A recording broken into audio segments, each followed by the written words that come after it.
ये सतनाम सतनाम ऐसे जाप नहीं होता।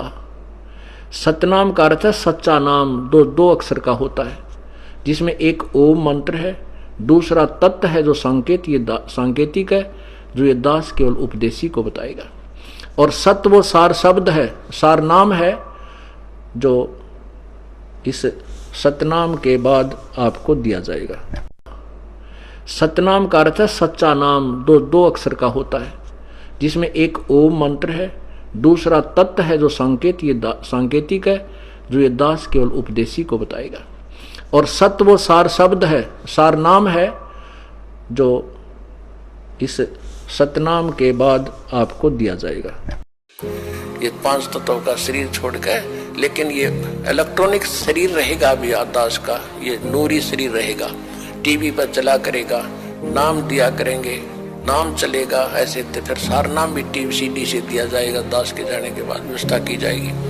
लेकिन फिर लास्ट में ये विज्ञान भी खत्म हो जाएगी, ये ज्ञान ज्ञान रह जाएगा। तो ये ज्ञान कुछ दिनों तक चला करता है। शब्दई ब्रह्म प्रकाश बैठ के बैठे मुंदे द्वारा, शब्दय निर्गुण शब्दय सरगुण शब्दय वेद पुकारा। वेद ने भी नाम का ही आधार बताया, लेकिन अधूरा बताया, केवल ओम नाम, उसके बाद गुप्त कर दिए। जैसे गीता जी के 17वें अध्याय के 23वें श्लोक में ओम तत् सत, ओम तो सीधा ठीक है, तत् सत ये संकेतिक नाम, गुप्त कोड वर्ड बता दिए।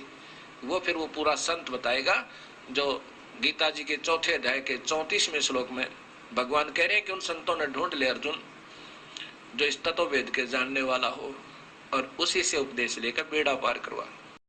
अब ओम तत्सत ये सांकेतिक मंत्र है, ओम तत्सत जाप करने का नहीं है।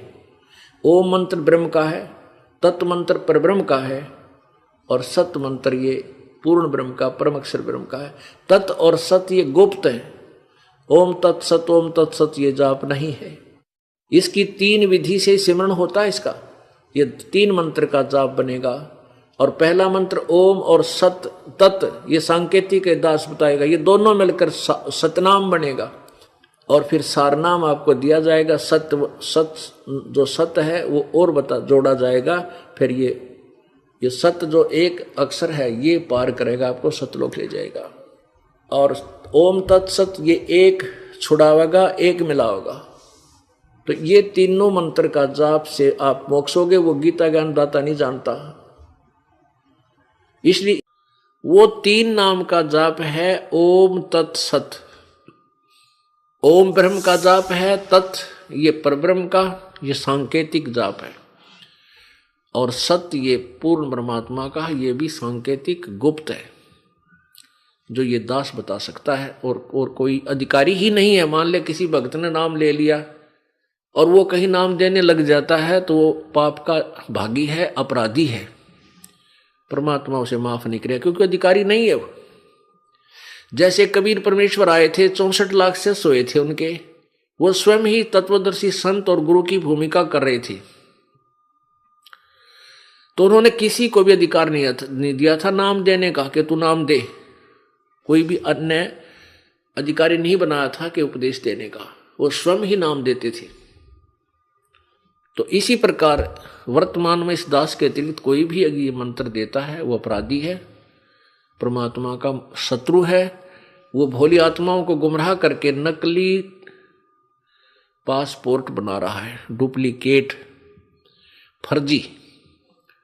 तो ये फर्जी पासपोर्ट फिर बाद में दुख देंगे, सजा भी होगी, यही रह जाओगे, पार नहीं हो पाओगे। तो वो शत्रु है परमात्मा के बच्चों का, जो धोखा दे रहा है। ऐसे नकली व्यक्तियों से भी आपने सावधान रहना है। अब वास्तविकता ये है कि हम परमात्मा को, इसी प्रकार आप अभी बालक हो जिसने कंटिन्यूस 3 वर्ष इस दास का सत्संग यहाँ सुन लिया, और या फिर सीडी वगैरह लेकर जो ज़्यादा इंटरेस्टेड हैं, सीडी ले जाते हैं, किताबें पढ़ते हैं, वो महीने 2 महीने 6 महीने साल तो उनको लग ही जाता है। और कंप्लीट ज्ञान तो 3 साल में होगा आपको। कंप्लीट मीन फिर आपको दास जो कहेगा वह सारी समझ में आओगी। आप फिर किसी के माध्यम से सुन सुनाकर यहाँ पर आए हो, तो अब आपकी अर्जी इस दास के माध्यम से भगवान के लगेगी और दास आपको बहुत ज्ञान देगा पहले नाम देने से पहले, क्योंकि प्रथम मंत्र आपको जो दिया जाता है इसको हम वैसे तो सारा ज्ञान समझा कर ही देते हैं, मर्यादा भी बताते हैं।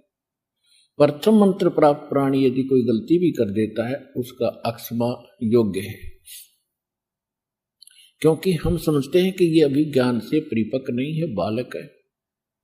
फिर भी उसको समझाते हैं, बार बार उसको उपदेश करते हैं कि कनेक्शन काट देना स्वभाव एक समझदारी नहीं है। जैसे बिजली की आपने कनेक्शन ले लिया बिजली का, तो बिजली का कनेक्शन लेने के बाद यदि आपके इंस्ट्रूमेंट सही होंगे तो वो पंखे की सब कुछ चलने शुरू हो जाएंगे।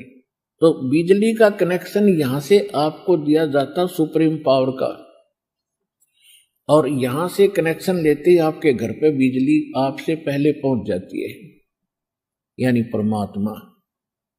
और यदि आप मर्यादा भंग कर देते हो तो आपका कनेक्शन कट जाता है, और कनेक्शन कटने के बाद फिर आपको लाभ बंद हो जाते हैं पावर के, ना पंखा चले ना कूलर चले, और फिर आपको पुनः कहा जाता है कि आपने नाम खंडित किया है, आपका कनेक्शन कटा है, पुनः से फिर से इसको सुचारू कराओ।